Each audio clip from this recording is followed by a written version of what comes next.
गरजा रायगड सात संवाद या वृत्तवाहिनीत आपलं स्वागत आहे। तर चला पाहूया आजच्या घडामोडी। ज्या क्षणी पक्षाशी त्यांनी नातं तोडलं त्याच क्षणी माझे आणि त्यांचे नाते तुटले, असे प्रतिपादन आमदार प्रशांत ठाकूर यांनी प्रचारादरम्यान केले। जिल्हा परिषदेच्या वडखल गटाच्या प्रचारासाठी पनवेलचे आमदार प्रशांत ठाकूर हे आपल्या सासरवाडीला म्हणजेच वाशी येथे आले होते। त्यावेळी प्रथम जगदंबा मातेच्या मंदिरात जाऊन आशीर्वाद घेतले, छोट्या खाणी सभेला संबोधित केले।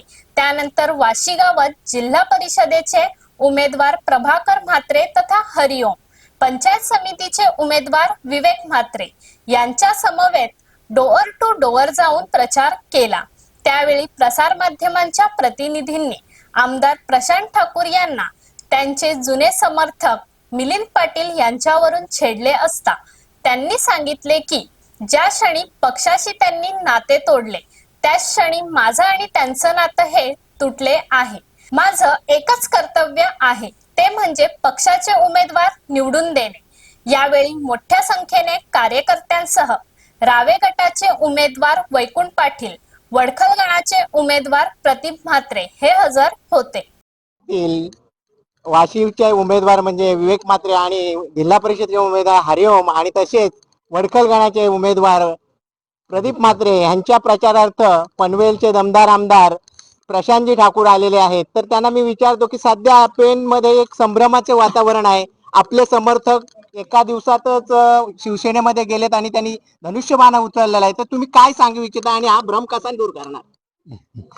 येणाऱ्या 7 फेब्रुवारीला या जिल्हा परिषदेची आणि पंचायत समितीची निवडणूक संपन्न होते आणि या निवडणुकीला 8 वर्ष होऊन गेलेली आहेत आणि त्यामुळे या निवडणुकीच्या निमित्तानं या जिल्हा परिषदेच्या माध्यमातून पुढच्या 5 वर्षासाठी या मतदारसंघामधल्या जनतेची सेवा कोण करणार याचा कौल इथली मतदार जनता देणार आहे।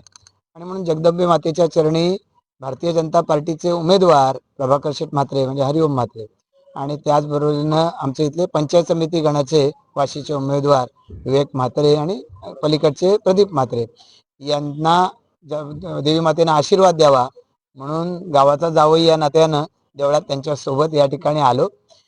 संपूर्ण जिल्ह्यामध्ये निवडणूक चालू आहे, तशी पनवेल विधानसभा मतदारसंघात देखील चालू आहे। आपण ज्यांचा उल्लेख करता ती मंडळी भारतीय जनता पार्टीचे कार्यकर्ते होती, तोपर्यंत कदाचित ते पक्षाचे समर्थक असतील, कदाचित माझे समर्थक असतील। ज्या क्षणी त्यांचं पक्षाचं नातं सुटलं त्या क्षणी माझा त्यांचा संबंध सुटला। आता पक्षाच्यासाठी काम करणं हे माझं कर्तव्य आहे आणि पक्षाला विजय मिळवणं हे माझं कर्तव्य आहे। या जिल्ह्यामध्ये भारतीय जनता पार्टीचा एक आमदार या नात्यानं वेगवेगळ्या जबाबदाऱ्या मला यापूर्वी दिलेल्या आहेत, त्या जबाबदाऱ्या पार पाडल्यात। मी जिल्हाध्यक्ष देखील होतो, आता मी जिल्हाध्यक्ष नाही, पण जिल्ह्यामधले सर्व उमेदवार निवडून आले पाहिजेत भाजपचे, ही माझी जबाबदारी आहे आणि या जबाबदारीच्या नात्यानं आलोय। आणि ज्या पद्धतीनं हरिओम शेठ म्हात्रे यांचं कार्य आहे, त्यांचा मृदू स्वभाव आहे, त्या स्वभावामुळे या परिसरातली सगळी जनता त्यांनी जोडलेली आहे। या सगळ्या परिसरामध्ये गावागावांमध्ये भारतीय जनता पार्टीनं बूथ कमिट्या बनवल्या, शक्ती केंद्र बनवले आणि या सगळ्यांकडून काम करून घेतलेलं आहे।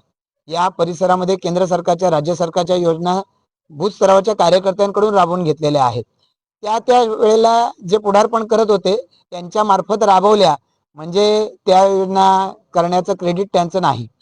पाठपुरावा त्याचा जर कोणी केला असेल तर तो पाठपुरावा करत असताना त्याला अंतिमता त्याच्यासाठीच जे बळ लागलंय ते भारतीय जनता पार्टीचं लागलंय। आता आम्ही महायुती म्हणून काम करतोय, महायुतीची ताकदच या सगळ्याच्या पाठीशी होती। कोणाला ती ताकद आपली असल्याचा जर भ्रम झाला असेल त्या निवडणुकीच्या माध्यमातून तो दूर होणार आहे। तर अशाच अनेक ताज्या घडामोडी पाहण्यासाठी गरजा रायगड सात संवाद या वृत्तवाहिनीला सबस्क्राईब करून बेल आयकॉन वरती क्लिक करा। धन्यवाद।